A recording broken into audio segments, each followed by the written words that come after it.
a classic deer rub, but we had a number of people that said bear on this, and I'm wondering if, first of all, maybe they had a little bit of bear brain going on from all the bear sign we've seen, and there's this big bear scat right here.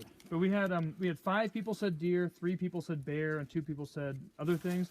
But guys, the height of this is just perfect. I mean, everything in here is just classic deer rub. Right, even these broken branches and like the tines and stuff poking in there. I mean, could it be? I mean, yeah, I just don't.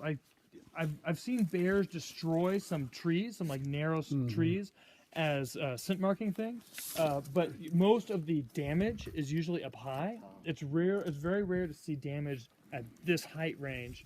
It would have just broke the tree too. It destroyed it. You'd expect, yeah. I totally thought this looked like deer, but then it appeared to me as there's like small incisor marks. Yeah. I like, was all trying to along make that. that up too. I did the same thing where I was like, that looks like classic deer, but then I was like, bear poop, and it's on a bear trail, and there's little marks that look kind of like you could make them into teeth marks. Okay. Yeah, I So- did that too.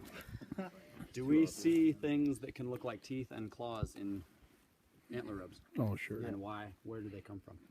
Come from right. It's at the base of the antlers. They're scenting. And it comes out to where all that candle waxing is, and they can get super sharp. And if you just have an antler sometime, cut into them. It's one of our favorite things to look at because all across North America where there are antler rubs of any sort, from elk down to little tiny coos whitetail or to key deer even, they're going to be rubbing at the base of their antlers, and they will leave these crazy slash marks. And so very often we'll ask antler rubs that are only those marks because they just came up and they did this. Off they go. And so you just get what looks like squiggly claw marks, and everybody always is saying bobcat scrapes, mountain lion scratches, if it's elk, you know, bear scratches, and yet they're all wonky, like they're something was wrong with them when they were inclined. Retarded bear. And so what we're seeing here is that abrasion, and so what you're actually seeing is all of that candle waxing cutting in there in this nice, and when you look at it too, it's just, there's abrasion there up and down as opposed to, and what would bear be doing if it were doing this?